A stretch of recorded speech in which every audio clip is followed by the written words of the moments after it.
If you were naturally meant to eat animals, not only would you be able to watch them being killed, you'd be able to kill them yourself. Yet so many of us feel the opposite of hunger when we see animals being killed. We feel repulsed, we feel angry, we feel sad, we feel frustrated. We don't understand why they're suffering so much.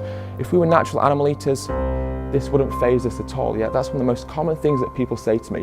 I don't want to watch the documentary because it'll put me off my food. Why is this?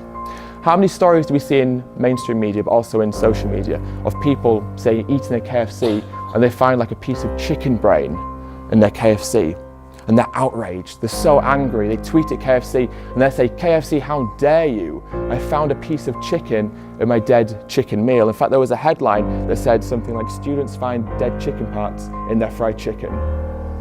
Well, what else are you expecting to find?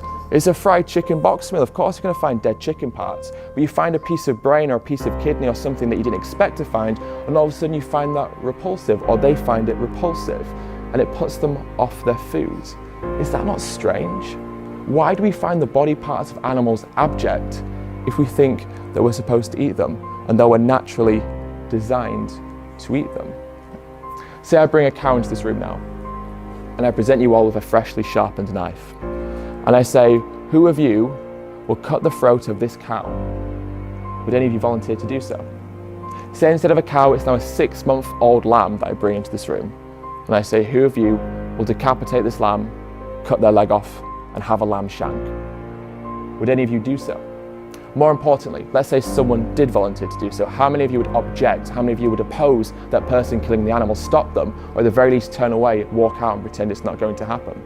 Say you're walking down the road and you see someone beating and abusing a dog. Do you step in? Do you intervene? Do you try and stop them, or at the very least, do you call the police? Now say instead of a dog, it's a pig that's been abused, killed and beaten in front of you. Do you still object? Do you still intervene? Do you still try and save that pig's life? At the very least, do you still call the police?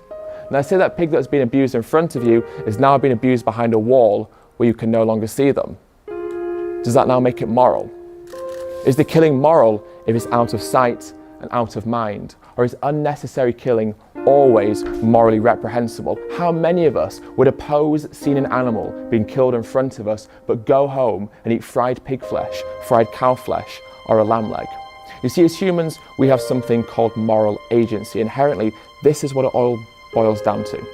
Now, moral agency means that we are able to make decisions based on a notion of right and wrong, but importantly, it means we can be held accountable for the decisions that we make. Now, animals in the wild can't be held accountable for the decisions that they make. That's why lions and tigers and bears are not good role models for our morality. They kill out of necessity. They're obligate carnivores. They have to eat animal flesh to survive. We don't. And because we don't, our moral agency dictates that we are obliged to do or to purchase the product that contains the least amount of suffering. But it also means that if we choose to buy a product that contains suffering, we can and we should be held accountable for the action that we make.